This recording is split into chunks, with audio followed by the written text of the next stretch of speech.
Hey, Mouna, thank you for coming in. Just a remarkable background. Engineering, you speak multiple languages, you're an investor, you bring communities of investments into, things like diversity and really very thoughtful impact as well. It's just a remarkable polymath kind of background. So I know I'm going to really enjoy this because everything you do, I'm actually embedded as well. So thank you for coming in. Oh, thank you, Stephen. Thank you for having me. So Mona, you have this marvelous background. You're continuing to make all of these global contributions. There's got to be maybe three inflection points in your life that were the catalyst for this wonderful person you are today and all the contributions you're making. It could have been something when you were like 3 or 5 years old. It could have been inside, outside the family. It could have been something that happened in school or mentors you've had or different career moves and so on. What are those three defining sort of super, um, you know, catalysts or drivers for where you are today and where you're going into the future? Yeah, so you're right. I think there was one catalyst when I was really small, 5 years old.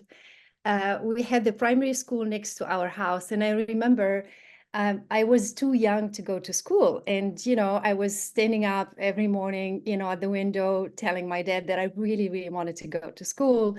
And he said, we have to wait 1 year and everything, and you can just still go to kindergarten. And I insisted so much. I remember my father had to go and negotiate with the school. And and the at the time, the school principal said there was a capacity problem.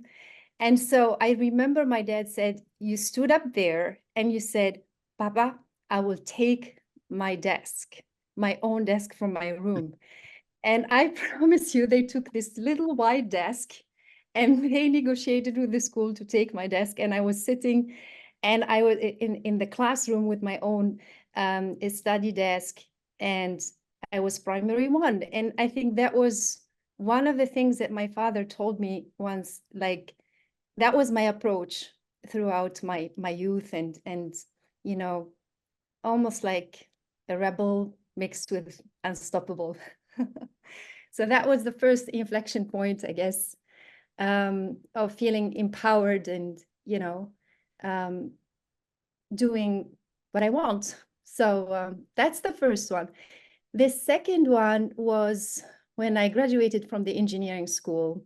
I did civil engineering. I loved bridges. I was so fascinated by bridges erecting from the ocean. I was like, I really need to understand how this works. And so I did that. And then when I graduated, I saw an advertising for a scholarship to Japan and actually also to Canada. And I was tempted to go to Canada because most of Tunisians, I grew up in Tunisia, North Africa. And so most Tunisians are bilingual, French and Arabic. And of course, Canada was a very, obvious choice. But Japan was also on the list. And I was really, really, I had an intuition that this could be a really next chapter in my life. And, I wanted to challenge myself. And so I applied and I got awarded the scholarship. And that what amazing, decision we make, despite all the, going from Tunisia to Japan is really highly unusual. I don't know how to explain this, but this was in the late 90s.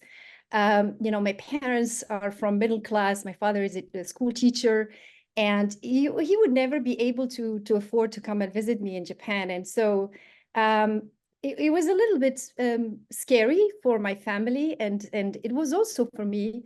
But it turned out to be one of the best decisions I've ever made, and I've learned the language, and I've learned to live in a new culture, but also took on challenges in engineering, and it kind of drew a really special career path for me. And then the third inflection point was when the Arab Spring Revolution happened in 2011. And at the time, I had given birth 3 days before that broke out. And we had to, flee the country within just 2 months. And that was a very traumatic experience for me and for my family. And we had to move out from Tunisia to Singapore, which is my home right now for the past 14 years. And that was also a very defining moment for me and for my family, and where we had to start our lives from scratch. And yeah, it was a very good lesson of, resilience and yeah, and overcoming trauma and all of that. So what doesn't kill you makes you stronger. Let's put it that way.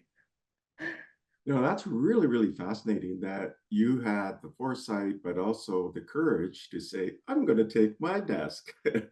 And so you can, start your education and things like that. And, that's creative. It shows will and strength and resilience. And then you decide to take the offer it's a university in Japan, but it's Ibaraki in it, so I can relate. So Yes, yes, I got admitted to Ibaraki University, which is your last name. Amazing. yeah, but you would have to learn the language, right? So that's a big challenge to, get your master's in urban engineering, but also learn the language as well. And the Japanese culture is quite different, right? So um, and that would then open up a whole sort of other avenues, because you got this great, you can speak fluent Arabic, French, and English, and then you acquire Japanese as well, and so that's expanding your sort of breadth, right? And then the Arab Spring. I mean, I remember that, and the remarkable changes that occurred globally, but really driven from that region, right, as well. And I've been in Tunisia several times, so just a remarkable region of the world. So I can relate to every part of that journey. And so, what is your family think of your life now? Because you're really quite a notable investor, and you're just so social impact driven. What do they think about your direction? Well, sometimes I feel, my dad passed away in 2014, unfortunately, but he never really understood what I was doing and where I was going with, especially in the second part of my career after coming back from Japan. But, he kind of sensed that I was very passionate about what I do, and he was unconditionally supportive of what I'm doing.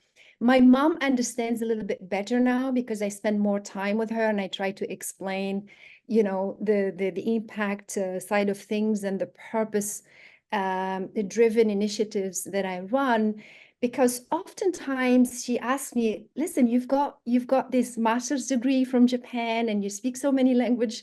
You should be the president of Tunisia, or you should be working in the United Nations. She said, I don't understand what you're doing, with women entrepreneurs in Cambodia and Myanmar, and explain to me. So I really had to, it was really helpful to explain this. And what a great question, Stephen, because family, when they're the closest people to you, and when they understand what you're doing and they support you, it really helps.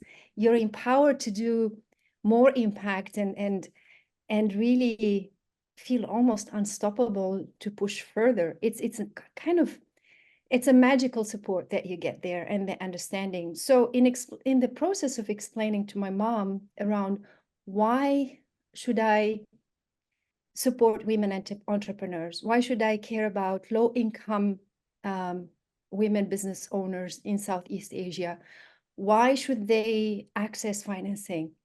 And it comes really down to very basic human values, which is when women are empowered and they're financially empowered and have access to opportunities to grow their businesses, they can actually live with dignity, and they can give a life with dignity for their children. They can empower their community, their caregivers, and they can empower their societies as well. So the societies prosper where women also are in a good place and are thriving. So it's something relatable. So I make it in a way that is relatable for family to understand. But sometimes they get confused too. So. Well, I mean, it's just a remarkable sort of journey. Now, I'm going to go back sort of chronologically. Okay, so you get this, you study engineering, and then you get the scholarship to get a master's in urban engineering from this university in Japan. And then did you go immediately to Sixth Sense engineering, or what was the engineering, different kind of positions you held with the different engineering firms? Because you worked in engineering for a while, right? Including multiple projects and facilitate negotiations between the Indonesian government and the Japanese International Cooperation Agency and things like that. So can you describe kind of sequentially and chronologically your engineering history, and then we'll get into what you're doing now. Okay, great. I love it because I love my work. So I started off as a structural engineering, which means I specialized in building bridges. And so in Tunisia, before I get the scholarship to Japan, I was 2 years into working into an engineering firm in Tunisia called Studi. And Studi was doing development projects, infrastructure projects in Tunisia and also in Africa. So Sub-Saharan Africa, South Africa. It was the largest engineering in Tunisia. So I did that 2 years. And then when the scholarship came and I was, awarded with it, I left to Japan. And I did the master's further in engineering in the same field. And then serendipity, I called my parents and said, I just graduated. I'm coming home for holidays, but I just want to let you know, I'm looking for a job in Japan. I really want to, prolong my experience there, and I want to learn. And there's so much for me to do here. And then I came back to Tunisia, and then I wanted to visit my previous boss from the engineering firm. And they said, Mona, we just had 2 engineers coming from Tokyo visiting us, and we are working on this project, on this first stay cable project, bridge in Tunisia. And they are building it in Tunisia. So maybe you should get in touch with them. And so it's incredible. So if I didn't visit my previous boss in Tunis, I wouldn't have heard of this. And then that would have become then my first job in Tokyo, because I was the first candidate for them who understood the French engineering standards, but also the Japanese engineering standards, which is very important. It's like an API. So I was the API. I think of it that way, the API for both sides. And that's the moment where I realized, okay, this is the path I'm going to take. So I got my first job as a structural engineer in this Japanese firm called SE Corporation. And it was challenging because the salary was much less than my male counterparts. And I can openly say about this because it's a public information. And that was my first encounter with, oh, how can this be? I speak 4 languages and I'm equally qualified with a master's degree, but I am less paid than my male counterparts in Japan. And I didn't know about that. So that was the first thing that what I felt, oh, being a woman is probably an obstacle, but because I didn't feel it in Tunisia. So anyway, fast forward, I stayed in Japan for 7 years, working in engineering projects. And I also got the final position that I had before I leave Japan was to be the managing director for a tech startup. And this would be really interesting for you also, Stephen, and some of the audience, because this technology startup used to sell systems to monitor the health of these bridges and tunnels. So you put these sensors, and so in place, so array of sensors, and if there is any wire breakage or any concrete big cracks, it will make some noise and send some waves, and it will be detected by these sensors, and it will be sent through a dial-up all, because this is the late 90s, early 2000, which we today call the IoT, the Internet of Things. Right. It was on dial-up connections. We will receive like, you know, that noisy kind of dial, and we will see then it will translate into a diagram, and then we will evaluate if it exceeds a certain threshold. Then we know, oh, you know, we have a serious problem in that area of the bridge. And it would come from Penang, you know, while you're sitting in Tokyo office. So that was my last cool job in Japan before I leave. Sorry, that was a long answer, but But you got the opportunity to also work with a startup, and that whole atmosphere of entrepreneurship and at startups, it's a very kind of volatile environment, right? It has ups and downs, and I can see that then feeding your awareness because you're an investor now. So you would understand the startup mentality, but you got this great engineering background, this multicultural background. Um, you would have to become accustomed to kind of the differences, especially Japan, because even now I would say it's still kind of male oriented. And when I talk to some of my Japanese colleagues, especially the women, it's still difficult, right? yes. And I didn't I, finish, sorry, I didn't finish the chronological question. So after leaving Japan, I went back to Tunisia then in 2006. And that's when I started my API work. The real API work started in terms of intermediation between the Japanese engineering firms and the Tunisian government. So government agencies like, you know, the infrastructure ministries, the agriculture ministries, all those agencies were borrowing money from taxpayer money, Japanese taxpayer money. And that taxpayer money will pay Japanese engineering firms to, you know, to build these projects. And that's where I come in to facilitate the cultural differences between the two, because I can tell you there is a huge difference there. So I've done that for 5 years up until 2011, when the Arab Spring Revolution happened, and that's when we abruptly left the country. And that was 5 years running my business. So that was my second encounter of entrepreneurship, being an entrepreneur myself. So when I came back from Japan, I set up my own business to serve Japanese firms in Tunisia. oh, that's really, really interesting. So, I mean, that Japanese connection was an important inflection point. Do you still maintain ties with your, past friends in Japan? And think, oh, well, you're in the region, right? So you must maintain ties, right? Yes, yes, it's a Furukawa-san if you're listening, or you know, Ragaru-san, who is my ex-employer, my ex-boss, who taught me so much. He's French, living in Japan, speaks fluent Japanese, and I learned so much from him from a technical perspective, because he's just a genius, and so I was very, very lucky to work on the technical projects with him. I really miss working with him. But this was a long time ago anyway. Yeah, I keep in touch with my Japanese friends. I have friends for 20 years now who came for my wedding, and you know, they came to visit. I live now in Singapore, so some of them live in Hong Kong, and we keep visiting each other. So yeah.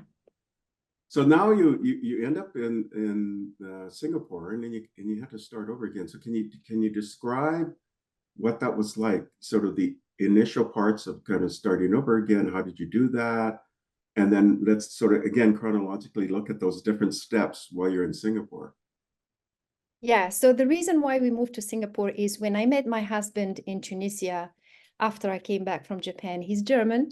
So so yeah, and he was working at the African Development Bank at the time, and you know, he used to work for Bain, but we have that in common. It's like purpose driven. He wanted to really make a difference and work in a meaningful job, and so he went to Africa, and working for the African Development Bank was really fulfilling for him. But he also did his INSEAD MBA in Singapore at some point in 2006. And so when we met and we said, okay, at some point, now we are in Tunisia, but at some point we would like to go back to Asia. And we agreed that it would be Singapore, not Japan, because Japan would be a little bit more challenging for him in terms of language. Right. So that was like a plan we had, as maybe in a few years from now, we start a family and then we go back to Asia. But the Arab Spring Revolution accelerated that in a way that is a little bit brutal, because we just had a newborn. And so Singapore, it's almost like our plan B became the emergency plan, and we put it in full action right away. And so he interviewed for a job, and with his network, he was able to secure a job and fly to Japan under curfew, and all those stories that were really scary. Left me alone with the newborn, because at the time COVID wasn't there. He didn't, train us that we can do things virtually. So you had to actually fly and make a face-to-face interview to secure the job. And so those are the circumstances in which we moved to Singapore with Sebastian's job, my husband, and I left everything behind. We just took, I think, 11 suitcases and a newborn. That's all. And for me, it was a very, very challenging experience, because for Sebastian, he got the job and had the responsibility, of course, to provide for our family. But I am, given the background that I just shared, it's very hard for me to be a housewife and, I'm grateful, but my identity is pretty much linked to being a professional engineer, change maker, and also a mom, a proud mom. So I wanted to embrace all of those. And it was really difficult landing in Singapore, which is a very developed country, financial hub, now a hub for innovation. And, I needed to start from scratch, start a business as an entrepreneur. I wasn't really fit for corporate jobs. I did apply, but they didn't know what to do with my CV. Yeah. So the start was starting from scratch for me personally. As a family, it was tough, but it was also, there was another layer of struggle for me to regain my professional positioning in a country like Singapore. And that was the impetus to start my next venture and, to support women entrepreneurs. And, I launched this crowdfunding platform called Woomentum. And so I slowly started building my network and a whole ecosystem to support me personally in my journey and support other women along with me. So I did it more for myself in the beginning, but then of course it expanded to something incredibly empowering for women and fulfilling. Yeah. Well, I mean, because you're an entrepreneur, you're an engineer, and then you've got to find a place to kind of realize all of these kind of capabilities you have. And you find that the corporate environment is just not right, because they just don't understand the diversity and your genius, right? In the talent you have. So, you know what? You're an entrepreneur, so you start this platform, right? Woomentum, a Singapore-based platform dedicated to empowering women entrepreneurs. I mean, that's a perfect fit too, right? Because that's a social impact side and so on. And you're promoting access to growth capital.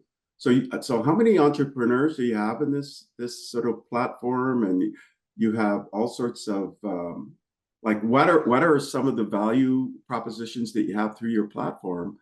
And if somebody in the audience is saying, "Gee, I want to get connected, or I want to support what you're doing," how would they do that? Okay, right. So Woomentum was founded now, it's 10 years, just turned 10. So we've been through many stages, but we started as, first of all, I start with the realization that that women have an incredible potential in achieving difficult, complex projects. Because when we become moms, we're very efficient, right? we want to spend most of the time with our family. So when we're away from family, we want to get things done. And we don't have it easy. So the first thing that I thought, okay, what are the pillars that can support women entrepreneurs still continue to thrive in their early, mid-30s, late 30s, when they start procreating, you know, and being slowed down in their career? How can we help them? So the first thing was creating a community around them of mentors, coaches, and peers being actually the most important one, because it's very, very supportive. And the second one was, when women start businesses, what is the biggest challenge that they have is access to capital, and data shows it. And you know, I can share, as of today, 3%, only 3% of the global VC funding goes to women-owned businesses. And there are, of course, it's a complex issue. It's not only because the VCs don't want to fund women or anything. It's also several layers to it, which we probably won't get into it on this call. But access to financing, no matter what, as an outcome, needs to be improved. And there needs to be a solution that is practical and effective, and that can involve a whole multi-stakeholder approach and an ecosystem building around it. It's not a linear approach at all. So these are the two main pillars. And the third one was knowledge and literacy, in terms of digital literacy, financial literacy, and like a learning hub for women to learn at their pace, and you know, at different levels. So they're not too intimidated learning in the mainstream, you know, let's say workshops or or seminars, because they're also very busy raising children. So those three pillars, supportive community, access to financing, and knowledge. And we built the platform around that. The access to financing materialized in a crowdfunding platform. And of course, they had to involve digital platforms and engineering. It's just very, very, I was the product manager and the CEO for Woomentum, because I just loved it. In terms of community building, we have launched the Herco Lab, and like the Quora for women to support each other through Q&As and share knowledge and tips around how they can navigate their balancing their family life and also their business life. And the learning part of things was mostly focused on, I would say, pitching and first building your business plan and developing your business model, and practicing your pitching, because we noticed that women are a little bit sometimes shy to stand on stage and everything. So we created this safe space for them to come and really practice and rehearse and get feedback. And so that's the approach that we had. Then over time, we understood, well, there was an opportunity coming, a B2B model that Woomentum has pursued, and it was really, really successful. It was not scalable, but because it's B2B also, it wasn't scalable, and we couldn't get much marketing out of it, but it was an incredible value. And I want to really share an example, because that way the audience would know how they can actually work with an organization like Woomentum or other organizations that are supporting women and girls in entrepreneurship and leadership. So we have this partnership with Oliver Wyman, who is a large consulting firm, and they had an event organized for their employees, an employee retreat for 350 employees, all of them, of course, consultants. And with Woomentum, the plan was for Woomentum to bring 5 I would say growth stage startups that are founded by women, because they really wanted to support women entrepreneurs. They were huge advocates for inclusivity and diversity.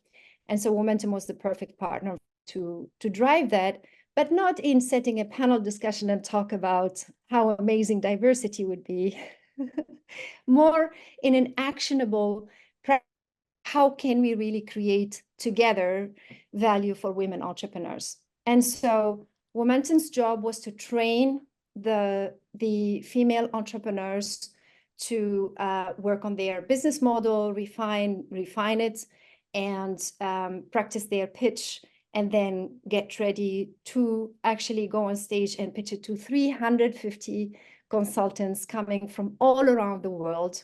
And most importantly, identify their top 3 challenges and prepare their asks for these consultants. And so the way we did it is beforehand, we did some matchmaking of these top challenges with the expertise of the consultants. We got help from the staff in Oliver Wyman to distribute these needs to the employees. And so when we came to the D-Day for the pitching, and briefed on the profiles of the startups. And so what came out of that was a triple win situation. And it's incredible. But I will talk mainly about the win for the women entrepreneurs, where they got the equivalent of hundreds of thousands worth of consulting hours pro bono, and a commitment for 2 years of support from these consultants to help them with whatever challenges they have identified, whether it's market entry or, financial modeling or you name it. I mean, there are so many challenges that we can get into details right now, but that's one concrete example of how Woomentum drives its support for women entrepreneurs at a B2B level. In terms of B2C, it's more organizing public events, pitching events, bringing VCs and entrepreneurs together on a speed dating and the typical, startup events that you'd be familiar with in tech conferences. So I'm going to do some brainstorming with you right now, hearing what you're doing. So I love this idea. Woomentum, you've got 5,000 female entrepreneurs in APAC, and you're training them on business skills and how to do pitches and things like that, and what this whole investment thing looks like. You created customized programs for them. You provide access to mentoring, access to funding. And I know now you've established these great strategic partnerships at the B2B part with corporate entities, as you indicated, consulting firms, institutional investors, government and agencies who can scale and measure this impact, and you're expanding this through all of these different programs. So now a little bit of brainstorming. Have you connected with the Innovation Factory for AI for Good and then run an event in conjunction with the Innovation Factory that's part of AI for Good? So it's free, and you can actually talk to them and say, you know what, you've got an existing program, you're running events every 2 to 4 weeks.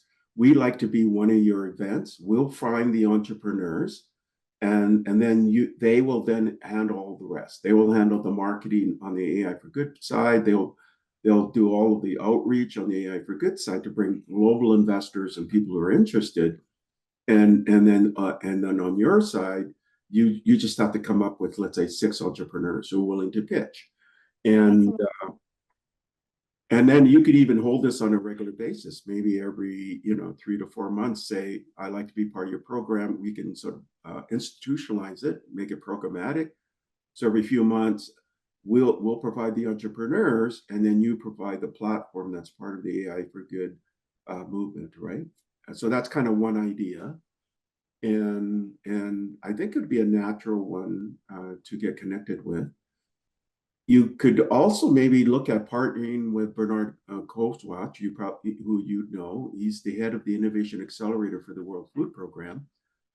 They have the largest innovation accelerator in the entire UN system, but it's really focused on entrepreneurship. They even have their own fund and things like that partner with them on anything that's with regards to climate or food or healthcare, could be logistics, things that fit their model, and then say, you know what, why don't we partner and we can inject some of our entrepreneurs, female entrepreneurs, into your ecosystem. And I'm part of both of them, right? So I'm familiar with the way the models work.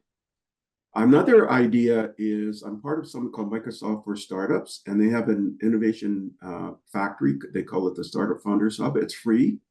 Anybody can join. The advantage there is that if you meet their criteria, so they have a bit of a filter to get in, then you have access to thousands of advisors, investors, mentors, both on the technical side, on the business side, and the investment side, because I do all of it. I'm actually on the inside as an advisor. And then what happens is this, the female entrepreneurs that are part of your platform can then cherry pick amongst the advisors that they want to help them in this global platform. Right now, I think they've got something like 20,000 entrepreneurs within that platform. And they have thousands of advisors and things that could help guide. In addition to that, the entrepreneurs get up to $350,000 with the business credits, non-dilutive. It's just granted, and which includes the $150,000 for the cloud credits. And then within the program, and this is not really made widely public, they have something called the Pegasus program. And so what Microsoft is doing is they're constantly monitoring all of the startups in there. And if they think that this can scale globally, then the Pegasus program will kick in. And that's for the top 1% of what they see in there. And then you get much more access. You can get investment directly from Microsoft, and they'll work to scale it using all of their capabilities globally. The reason I know this is because I'm on the inside. I just finished interviewing the lady, Sally-Ann Frank, who heads up the life sciences portion of that. And so in all three of those things, happy doing introductions. If you think it makes sense, I can introduce you to the worldwide head of that startup program. Her name is Sally-Ann Frank. She's just came up with a new book for startups on how to kind of do entrepreneurship in a thoughtful and, kind of maximize your success. There's the World Innovation Technology Systems Alliance. They've got a new scale-up program, so that could be something that you may want to see somehow you can partner with them. That alliance represents over 90% of all tech industry globally. So the Microsofts, the Googles, but the equivalent in all the other countries are part of that alliance. And they have their own startup program. I know because I advise it and I'm judging within it. I know the CEO and the person who heads up that program. I'm just kind of, I could probably think of probably another 20. That's fantastic, Stephen. In a few minutes, you gave me so many amazing tips there. And it all sounds like it would really create a lot of value for women entrepreneurs in our community. So definitely we'll go through them one by one when I watch the recording, because I didn't take notes. So yeah, and then there's Google Launch. There's a lot of different programs out there, and I think what you're trying to do, and not trying, what you are doing, would be such a perfect fit with all of these programs. You're already in KIN, right? The Knowledge Impact Network. yes, I am. I'm an advisor. Yes, yeah, I am. Yeah. Okay, so that's great. Michael Meehan, have you talked to Michael at all? No. Oh, he's Oh, okay. So I will. yeah. In fact, he's the past chair of the Sustainable Impact Alliance in the UK, and at that time they were representing probably about 20 trillion US dollars when he was chair, but he still maintains those connections, and it's all impact financing. So, and he runs these private events, which are family office events, but you attending would be perfect because you could talk about your program to get more CEOs and investors and people interested in partnering with you in some way. So if you indicate you don't know Michael, so I can do an introduction. That would be amazing. Yeah, and his whole life is impact. And he's a big time investor. He's like Florian. He's a big time. Okay. Yeah. So just, I mean, I definitely love what you're doing. Okay, so Thank you. Yeah, no, I'm listening. I'm listening. And then this is these are, this is the thing that I'm also learning, the power of partnerships and collaborations and networking. Sometimes as an engineer, sometimes I focus on product development and on the details, but it's also important, and I'm learning this with YPO and everything, to really expand that network and explore creative partnerships to create more value. Yeah, so. I just thought of another one. I mean, I have my own fund, but in my fund is Joanne Wong. She's a general partner with me, but she also heads up IEEE entrepreneurship globally. So the world's largest engineering organization is called IEEE. It's about 160 years old, very prestigious, #1 definitely globally. And about 2 years ago, they started an entrepreneurship program, and she runs it. And in that program are mentors and investment. And she's building that program. And we're holding our first summit in Singapore in November, and I'm keynoting. Oh my God. Okay. Yeah. So let me talk to her and the people who are running it, and let's see if we can somehow connect with you, and I'm going to be there, but I can easily connect you with Joanne Wong, and then bring that entire IEEE community of 4 million who are embedded within their conferences or their journals and things like that. So there's investors in there and scientists and experts and all sorts of mentors that she's building globally. And you could represent the APAC region part of that effort if you wish to be part of that and to leverage what she's building within the IEEE community. I'm on the early stages of working that with the ACM. We're not quite there yet, and that's the Association for Computing Machinery. We're the world's largest computing science organization, right? So maybe these are some other ideas, but I'm sorry, I'm taking up too much of your time here. I'm just kind of really brainstorming with you. Okay, let's get into your senior advisor, Beacon Fund. You're also director of private equity, Venture Capital Association. Let's talk about some of that work you're doing as well. Yeah, sure. So in the course of working with Woomentum, when we launched the first, crowdfunding platform for women entrepreneurs in whole Asia, it was the first. So in 2014 and 15, it was basically a gender lens financing platform. So we were really at the forefront of gender lens investing that now you hear about. We were at the forefront of it at the time. And so when Beacon Fund launched, they had this really innovative approach in providing, at least in the region, in providing private debt financing for women-owned businesses. So they don't target early stage entrepreneurs or startups who are not generating revenues. They target companies that are female owned, and there are a few criteria on how they define gender lens investing, but generally it's predominantly owned by a woman and operated by that shareholder. So that's one of the criteria. And then, so these are companies that are based in Southeast Asia, started with the Vietnam market and targeting Indonesia and Philippines next. And these companies have recurring revenues enough to be able to repay the loan. And they have LPs from institutional investors to wealthy individuals who really believe in the mission. And because of the work that I'm doing with Woomentum, so I'm part of the advising team to the fund from the early stage and putting the technical assistance together with the team and strategizing on partnerships in the region. So all sorts of advice and support that draws from the work that I'm doing with Woomentum. So it kind of feeds really well with each other.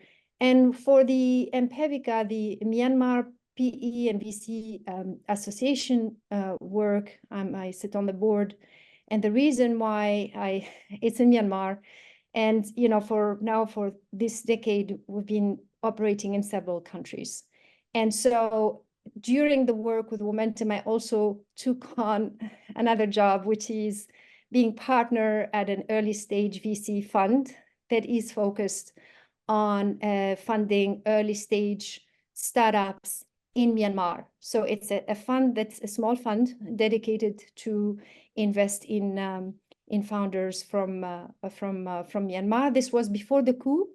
So now, unfortunately, with the coup that happened, as you know, things are not working very well in the country. And so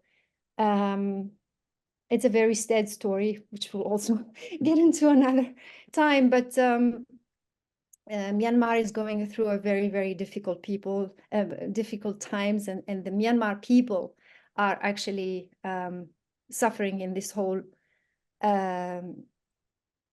basically,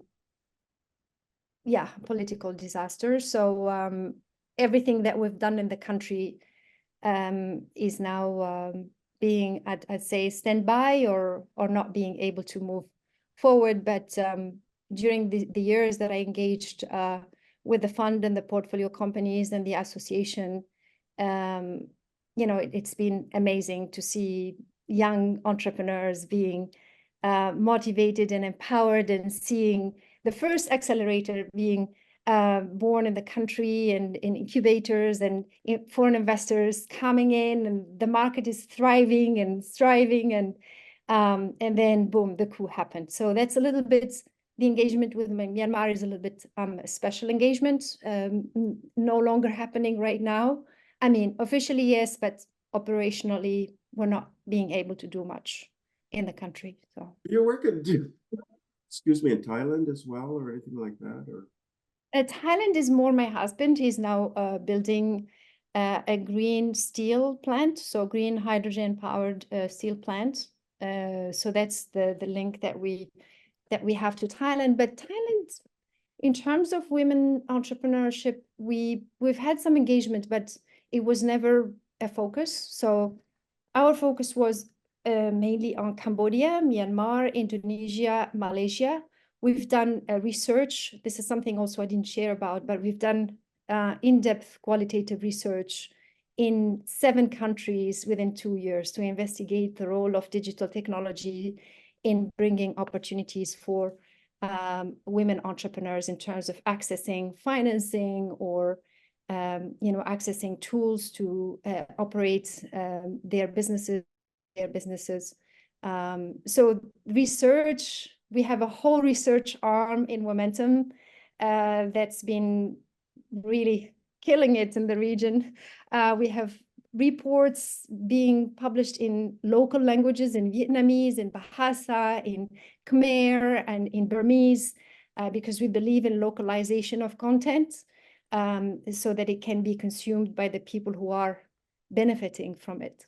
So can you do an updated profile with links to the research? Because then your profile acts as a resource, right? An ongoing resource. So give me an updated one post our interview, and then we'll publish that with the interview. We're in the remaining few minutes, and I've got another interview coming up. So are you connected with David Hardoon in the Philippines and the Abertitz family at all?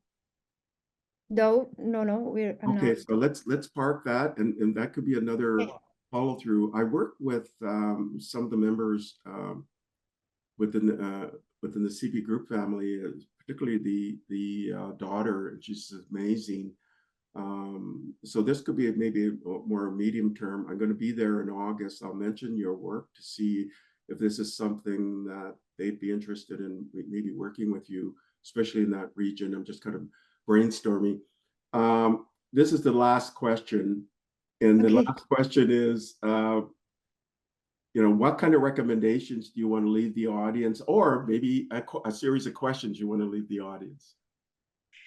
I mean, I think for me, in the course of my work, I realized that true success, at least for me, comes when we open the heart, that we have all the tools we need in the world. We have the best business schools. We can access so much information through technology, made it so possible for us to learn and scale and all. But I feel like if we use also the heart in combination with all these opportunities and purpose, I think we can create incredible value to everyone. And we can really just live in a beautiful world where we can all thrive and strive and still be at peace and love each other. So I think it's not a typical, business recommendation or anything, but it's just, let's open our hearts to each other. That's just a remarkable thought and takeaway for the audience. But you're a beacon. I mean, you're definitely a model that people need to emulate and follow your example. And within the YPO community, I know there's this thing called a North Star chapter, but you're kind of like the North Star as well, and the beacon and a model and a template that people need to honor and respect, and then also emulate in so many different ways. So I'm glad we did this interview, Mouna. It was just I really enjoyed our everything. Yeah, thank you for everything you're doing and all the tips and all. You're always like giving tips and brainstorming actively, even when we don't ask, which is amazing. So thank you for all your support always for everything we do. So. Well, thank you again. All right. Thank you for listening to the Brand Called You videocast and podcast, a platform that brings you knowledge, experience, and wisdom of hundreds of successful individuals from around the world. Do visit our website www.tbcy.in to watch and listen to the stories of many more individuals. You can also follow us on YouTube, Facebook, Instagram, and Twitter. Just search for the Brand Called You.